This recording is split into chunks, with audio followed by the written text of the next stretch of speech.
భరోసా కింద 12,500 రూపాయలు రైతులకు ఇస్తామని చెప్పి ఊరు వాడ ప్రతి రైతుకి కూడా చెప్పారు అధ్యక్ష. అధికారంలోకి వచ్చిన తర్వాత 12,500కు బదులు 7,500 రూపాయలు ఇచ్చారు అధ్యక్ష. దాన్ని కూడా నేను తప్పు పట్టడం లేదు, వాళ్ళు ఇచ్చిన మాట తట్టారు. ఈరోజు రైతు భరోసా అయినా, ఈరోజు అన్నదాత సుఖీభవ అయినా, రైతు వ్యవసాయం చేయడానికి పెట్టుబడి సాయం కింద ఇచ్చినటువంటి సహాయం తప్ప ఇది మొత్తం వ్యవసాయ రంగానికే మేలు చేస్తుందంటే చాలా పొరపాటు అధ్యక్ష.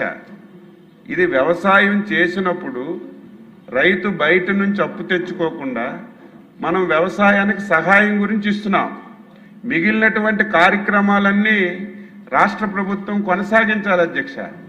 దుర్మార్గమైన ప్రభుత్వం గత 5 సంవత్సరాల్లో సంవత్సరానికి 7,500 రూపాయలు రైతు భరోసా కార్యక్రమం కింద రైతుకి ఇవ్వడం తప్ప 5 సంవత్సరాల్లో ఒక్క కార్యక్రమం చేయలేదు అధ్యక్ష. రైతులకి భూసార పరీక్షలు లేవు, యాంత్రీకరణ ఇవ్వలేదు, సకాలంలో విత్తనాలు ఇవ్వలేదు.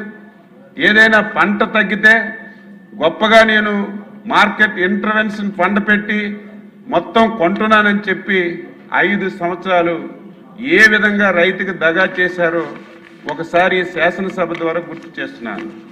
మేము అధ్యక్ష మొన్న ఎలక్షన్లో సూపర్ 6 కార్యక్రమంలో రేపు ఎన్డీఏ ప్రభుత్వం అధికారంలోకి వస్తే ప్రతి రైతుకి 20,000 రూపాయలు అన్నదాత సుఖీభవ ప్రధానమంత్రి పిఎం కిసాన్ పథకం కింద మేము డబ్బులు ఇస్తామని చెప్పి స్పష్టంగా చెప్పాం అధ్యక్ష.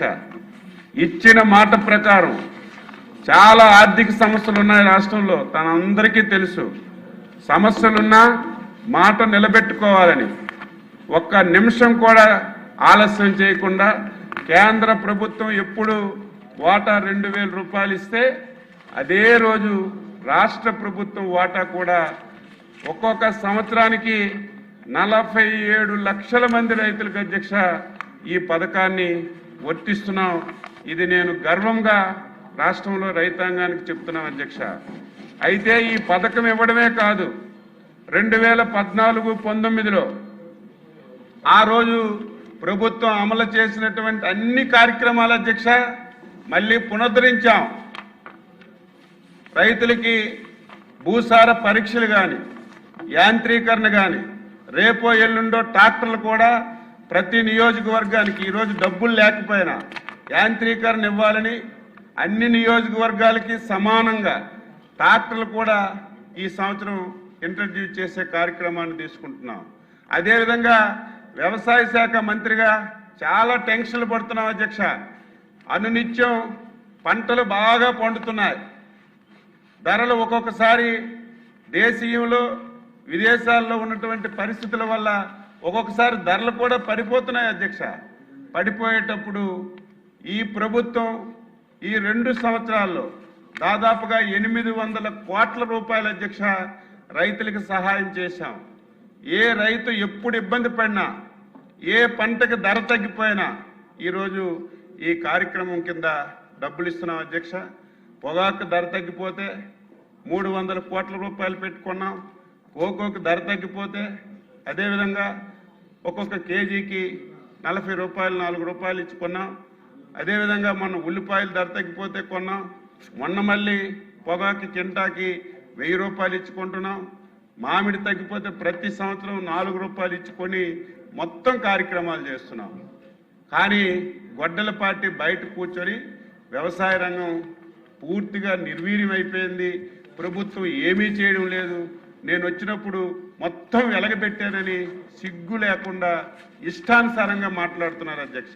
నేను చాలాసార్లు చెప్పాను, నీకు ధైర్యం ఉంటే శాసనసభకు రా, చర్చిద్దాం. శాసనసభకు రావటం లేదు. నిన్న మొన్న ముఖ్యమంత్రి గారు కూడా చెప్పారు, బాధ్యత గల ప్రభుత్వంగా ఈరోజు మీరు కూడా వస్తే అన్ని విషయాలు చర్చిద్దామని చెప్పారు. తమరు కూడా అధ్యక్ష ప్రతి మీటింగ్లో ప్రతి వరల్లో రండి మీరు అని చెప్పారు. చెప్తే బయటికి ఉంటారు, లోపలికి రారు. ఇష్టానుసారంగా మాట్లాడుతున్నారు. ఎప్పటికైనా మించిపోయింది లేదు. ఎక్కడికి రమ్మంటే అక్కడికి వస్తాం. మీరు నేనే కూర్చుందాం. మీ 5 సంవత్సరాల్లో వ్యవసాయ రంగానికి అనుబంధ రంగాలకు మీరేం చేశారు, మేమేం చేశామో స్పష్టంగా చెప్పడానికి సిద్ధంగా ఉన్నామని చెప్పి తెలియజేస్తూ, అదేవిధంగా అధ్యక్ష రాధాకృష్ణ గారు చెప్పినట్టుగా కొన్ని ఇబ్బందులు ఉన్నాయి వెబ్లాండ్లో, అవన్నీ సరిచేస్తున్నాం. కొన్ని అకౌంట్ల అధ్యక్ష దాదాపుగా 29,000 అకౌంట్ల అధ్యక్ష కొన్ని తప్పులు పడ్డాయి. అవన్నీ సరిచేసి మళ్ళీ వాళ్ళ అకౌంట్లో డబ్బులు వేస్తున్నాం. అయితే ఈ సందర్భంలో తమ ద్వారా అధ్యక్ష మీరు కూడా ఒకసారి అనౌన్స్ చేయాలి. ఒక ముఖ్యమైన కార్యక్రమం అధ్యక్ష, ఈ సంవత్సరం ఎల్నీనో వచ్చింది అధ్యక్ష. వర్షాలు పూర్తిగా లేవు. చాలా దయనీయమైనటువంటి పరిస్థితిలో ఉంది పరిస్థితి. తాగడానికి కూడా నీళ్ళు లేనటువంటి పరిస్థితి. ఈ సంవత్సరం రాష్ట్ర ప్రభుత్వం ఒక ప్రెస్టీజియస్గా ఇన్సూరెన్స్ కార్యక్రమం తీసుకుంది అధ్యక్ష. ఈరోజు ఆర్థికంగా ఇబ్బందులున్నా గత ప్రభుత్వం అధ్యక్ష దుర్మార్గంగా కేంద్ర ప్రభుత్వానికి కట్టవలసిన 1900 కోట్లు ఇన్సూరెన్స్ కట్టకపోవడం వల్ల 2 సంవత్సరాలు ఇన్సూరెన్స్ రాష్ట్రంలో రైతులు నష్టపోయారు. నేను ముఖ్యమంత్రి గారు మంత్రి గారితో చెప్పి మేము కొంచెం కడతాం, మీరు అవకాశం ఇవ్వండి అంటే అవకాశం ఇచ్చారు అధ్యక్ష. ఈ సంవత్సరం ఇన్సూరెన్స్ పెట్టాం. 2 సార్లు టైం పెడితే మళ్ళీ కేంద్ర ప్రభుత్వానికి రిక్వెస్ట్ చేస్తే మొన్న ఆగస్టు 15 వరకు పొడిగించారు. మళ్ళీ ఆగస్టు 15 మళ్ళీ రిక్వెస్ట్ చేస్తే ఈ నెలాఖరు వరకు పొడిగించారు. గౌరవ సభ్యులందరికీ కోరుతున్నాను, ఈ శాసనసభ ద్వారా రాష్ట్రంలో ఉన్న ప్రతి రైతుకి చేతులెత్తి దండం మొక్కి కోరుతున్నాను. ప్రతి ఒక్క పంటకి ఇన్సూరెన్స్ ఉంది. ఈ సంవత్సరం ఎల్నీనో ప్రభావం ఉంది. రైతుకు మేలు చేయాలంటే ఏదో రాష్ట్ర ప్రభుత్వం ఇస్తే ఎంతో కొంత ఉడతాభక్తిగా చేయగలం తప్ప మీరు చాలా తక్కువ డబ్బులు అధ్యక్ష. వరి కోనసీమ జిల్లాలో అయితే కేవలం 76 రూపాయలే. మేము మొత్తం కేంద్రం రాష్ట్రం కలిసి మొత్తం డబ్బులు కొడుతున్నాం. అదేవిధంగా కర్నూలు అయితే 32. హైయెస్ట్గా ఒక్కొక్క జిల్లాలో 200 తప్ప అన్ని దగ్గరలో 30, 40, 50 రూపాయలే రైతు వాటా అధ్యక్ష. మిగతా డబ్బంతా కేంద్ర రాష్ట్ర ప్రభుత్వాలే కడుతున్నాయి. కాబట్టి మళ్ళీ కోరుతున్నాను, తమరు కూడా చైర్ నుంచి ఇన్సూరెన్స్ ఈ నెలాఖరు వరకు ఉంది. ప్రతి రైతు ఇన్సూరెన్స్ కట్టుకోమని మీరు కూడా ఆ చైర్ నుంచి రైతులకు కోరితే ఇది ఒక మంచి కార్యక్రమం ఈ సంవత్సరం. ఎందుకంటే ఎల్నీనో ఉంది, ప్రతి రైతుకి మేలు జరగాలంటే ఇంతకంటే మనం చేయలేం. శాసనసభ్యులు ఈరోజు సమావేశం అయ్యాక వెళ్తున్నారు. మీరు కూడా కాన్స్టిట్యున్సీలో ప్రత్యేక మీటింగ్లు పెట్టి రైతులకు ఎడ్యుకేట్ చేసి మీరు చేయండి.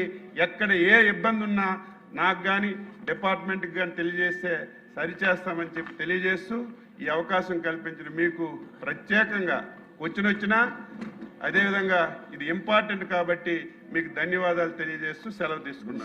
ఇక్కడి నుంచి అనౌన్స్ చేయండి కానీ బయట ప్రెస్ మీట్ పెట్టి చెప్తారు. నెక్స్ట్ క్వశ్చన్ అండి 1785 మనోహర్ గారు. అయిపోయింది కదా, అనౌన్స్ చేసినది బాగుంది కదా, సీనియర్ మెంబర్ మీరు. అధ్యక్ష, గౌరవ ఉప ముఖ్యమంత్రి వర్యులు శ్రీ పవన్ కళ్యాణ్ గారి తరఫున ఈ సంబంధించిన శాఖకు సంబంధించిన ప్రశ్న గౌరవ శాసనసభ్యులు వంశీకృష్ణ శ్రీనివాస్ గారు లేవనెత్తిన అంశం. విశాఖపట్నం నియోజకవర్గంలోని బీచ్ రోడ్ మరియు తీర ప్రాంతాలలో ప్రజా సౌకర్యాలు, పర్యాటక మౌలిక సదుపాయాలు మరియు తీర ప్రాంత రక్షణ పనుల కోసం సిఆర్జెడ్ అనుమతులను మరింత వేగవంతం చేయాలని, దానికి ప్రభుత్వం తీసుకున్న చర్యలు ఏంటనే దానిపైన ఆయన ప్రశ్నలు లేవనెత్తారు అధ్యక్ష. ఏ ప్రశ్నకు సమాధానం అధ్యక్ష? Andhra Pradesh coastal zone management authority సిఫార్సుల ఆధారంగా కేంద్ర ప్రభుత్వ పర్యావరణ, అటవీ మరియు వాతావరణ మార్పులు మంత్రిత్వ శాఖ MOEFNCC అధ్యక్ష వారి ద్వారా తీర ప్రాంత నియంత్రణ మండలి సిఆర్జెడ్ అనుమతులు మంజూరు చేయడం అవుతుంది అధ్యక్ష. తీర ప్రాంత నియంత్రణ మండలి పరిధిలోకి వచ్చే ప్రజా సౌకర్యాలు, పర్యాటక మౌలిక సదుపాయాలు, తీర ప్రాంత రక్షణ పనులు మరియు ఇతర కార్యకలాపాలకు సహా వివిధ ప్రాజెక్టు నిర్వాహకులు వారి ప్రతిపాదనలను MOEFNCC పరివేష్ అనే పోర్టల్ 2.0 ద్వారా సమర్పిస్తారు అధ్యక్ష. ఈ పోర్టల్లో నమోదు చేయడానికి ముందుగా ఫారెస్ట్ క్లియరెన్సెస్, ఎన్వైరన్మెంట్ క్లియరెన్సెస్, అదేవిధంగా సిఆర్జెడ్ క్లియరెన్సెస్ ఉన్నాకనే ఈ పోర్టల్లో మనం సమర్పించగలుగుతాం అధ్యక్ష. ఈ ప్రతిపాదనలు APCZMA మరియు సిఆర్జెడ్ ప్రకటన నిబంధనలకు అనుగుణంగా పరిశీలించి తుది సిఆర్జెడ్ మంజూరు కోసం MOEF&CC పంపుతుంది అధ్యక్ష. ప్రస్తుతం 2011 CRZ ప్రకటనకి అనుగుణంగా ప్రాజెక్ట్ ప్రతిపాదనలు పరిశీలించడమవుతుంది అధ్యక్ష. 2019లో కేంద్ర ప్రభుత్వం CRZ ప్రకటన జారీ చేసింది అధ్యక్ష. మరియు national centre for sustainable coastal management ఇది ఒక ప్రధానమైన జాతీయ సంస్థ అధ్యక్ష. ఇది కేంద్ర ప్రభుత్వం కూడా ఈ సంస్థని ఉపయోగిస్తూ ఉంటుంది. National centre for sustainable coastal management ద్వారా రాష్ట్ర ప్రభుత్వం కూడా 2019 నుంచి ప్రకటనలోని నిబంధనలకు అనుగుణంగా కోస్టల్ జోన్ మేనేజ్మెంట్ ప్లాన్లు CZMPలు సవరించడం అవుతుంది. 12 తీర ప్రాంత జిల్లాలకు సంబంధించిన సవరించిన CZMPలను ఆమోదం కోసం MOEF&CC సాంకేతిక పరిశీలన కమిటీ వారికి ఆంధ్రప్రదేశ్ ప్రభుత్వం సమర్పించింది అధ్యక్ష. అంటే రాష్ట్రంలో ఉన్న ఉమ్మడి 13 జిల్లాల్లో 12 జిల్లాలకి సమర్పించిన అధ్యక్ష. ఒక్క విశాఖపట్నం జిల్లా విషయంలో తప్పనిసరిగా నిర్వహించాల్సిన ప్రజాభిప్రాయ సేకరణ 2 సార్లు వాయిదా వేయడం జరిగింది అధ్యక్ష. అందుకనే ఆ కార్యక్రమం పూర్తి చేసుకోలేకపోయాం. విశాఖపట్నం జిల్లాకు సంబంధించిన CZMP ఆ ప్రజాభిప్రాయ సేకరణ పూర్తయిన తర్వాత ఆమోదం కోసం MOEF&CC సమర్పించడం అవుతుంది అధ్యక్ష. ఆంధ్రప్రదేశ్లోని 12 తీర ప్రాంత జిల్లాలకు సంబంధించి 2019 CRZ ప్రకటనకి అనుగుణంగా రూపొందించిన సవరించిన coastal zone management plan CZMP అంటారు అధ్యక్ష. ఆ ఆమోదం కోసం మినిస్ట్రీ ఆఫ్ ఎన్వైరన్మెంట్ ఫారెస్ట్ వారికి ప్రతిపాదనలు సమర్పించడం అయింది. విశాఖపట్నం జిల్లాకు సంబంధించిన మధురవాడ సరిహద్దు నుండి భీమునిపట్నం వరకు ఉన్న తీర ప్రాంతం CRZ3 నుండి CRZ2కి పునర్వర్గీకరించాలని జిల్లా యంత్రాంగం అభ్యర్థన మేరకు సదరు ప్రాంతంలో మౌలిక సదుపాయాల కల్పన కోసం పర్యాటక మరియు ఆర్థిక అభివృద్ధిని ప్రోత్సహించే ఉద్దేశంతో ఈ same national centre for sustainable coastal management మరియు MOEF&CCల పరిశీలనకు నిమిత్తం సమర్పించడమైంది అధ్యక్ష. సి ప్రశ్నకు సమాధానం అధ్యక్ష. MOEF&CC సాంకేతిక పరిశీలన కమిటీ ఆగస్టు 3వ తారీఖున 2026న తేదీన సమగ్ర చర్చల అనంతరం మన రాష్ట్రం నుంచి అధికార యంత్రాంగం కూడా పోయి ఢిల్లీలో చర్చించారు అధ్యక్ష. 12 తీర ప్రాంత జిల్లాలకు సంబంధించిన సవరించిన CZMPలను MOEF&CC పరిధిలోని national centre for sustainable coastal management authority అదేవిధంగా దాని తుది ఆమోదం కోసం సిఫార్సు చేసిన అధ్యక్ష. విశాఖపట్నం జిల్లా విషయంలో మధురవాడ సరిహద్దు నుండి భీమునిపట్నం వరకు ఉన్న తీర ప్రాంతాన్ని CRZ3 నుండి CRZ2కి పునర్వర్గీకరించే ప్రతిపాదనలను సమీక్షించి పరిశీలించేందుకు సంబంధిత పత్రాలన్నింటినీ కూడా NCMS national centre for sustainable coastal మేనేజ్మెంట్కి సమర్పించాలని ministry of environment and forest సాంకేతిక పరిశీలన కమిటీ ఆదేశించిన అధ్యక్ష. ఇదే సమయంలో విశాఖపట్నం జిల్లా కోస్టల్ జోన్ మేనేజ్మెంట్ ప్లాన్కి సంబంధించి తప్పనిసరిగా నిర్వహించాల్సిన ప్రజాభిప్రాయ సేకరణ పూర్తి చేయాల్సి ఉంది అధ్యక్ష. ఇక్కడ నేను దయచేసి గౌరవ శాసనసభ్యులందరినీ కూడా మనస్ఫూర్తిగా కోరుతున్నాను అధ్యక్ష. ఎందుకంటే ఇప్పటికే 2 సార్లు ఈ ప్రజాభిప్రాయ సేకరణ పోస్ట్పోన్ చేయడం జరిగింది అధ్యక్ష. అందుకని ఈసారి జిల్లా కలెక్టర్ గారి ఆధ్వర్యంలో ఈ ప్రత్యేకమైన ఈ సమావేశం సెప్టెంబర్ 2వ తారీఖున జిల్లా యంత్రాంగం ఈ ప్రజాభిప్రాయ సేకరణ నిర్వహించేలా దాని షెడ్యూల్ తయారు చేసింది. దాన్ని అందరూ కూడా సహకరించమని మీ ద్వారా గౌరవ సభ్యులందరూ కూడా కోరుతున్నారు అధ్యక్ష. వంశీ గారు